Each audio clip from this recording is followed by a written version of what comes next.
Hello বন্ধুরা, আপনারা দেখতে পাচ্ছেন যে সুন্দরবনের পশু পাখির জীবনযাপন কিভাবে হয় সেটা আজ ঘনদল রাসমেলা কমেডির পক্ষ থেকে যে মডেল হিসাবে আপনাদেরকে চিত্র তুলে ধরেছে।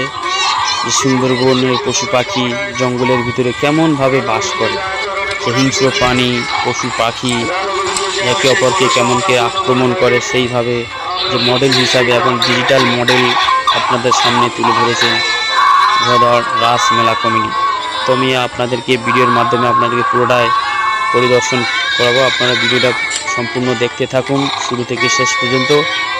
অবশ্যই এই সুন্দর সুন্দর ভিডিও দেখার জন্য আমাকে ফলো করুন। এই ভিডিওটা গিয়ে আপনার বন্ধুকে এবং আপনার পাশের বৌদিকে শেয়ার করুন। তো দেখতে পাচ্ছেন এখানে আছেন সেই হিংস্র প্রাণী আক্রমণ করেছেন। এখানে দেখতে পাচ্ছেন রয়্যাল বেঙ্গল টাইগার একটি হিংস্র প্রাণীকে আক্রমণ করে তার সামনে ফেলে রেখেছে।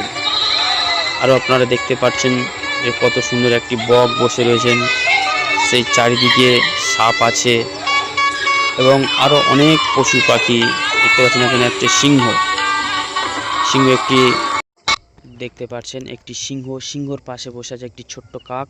কেমনভাবে সেই জঙ্গলের মধ্যে পশু পাখি বাস করে, কেমন পরিবেশে। তো বন্ধুরা, খুবই সুন্দর লাগছে। সেই মডেলের মাধ্যমে আপনারা দেখতে পাচ্ছেন সেখানে আছে কাকের পাশে আছে সেই সাপ এবং হরিণ ছুটে লাফিয়ে ধরছে সেই একটি সিংহ পশুকে। পাশে আছে জিরাফ এবং বক দেখতে পাচ্ছেন।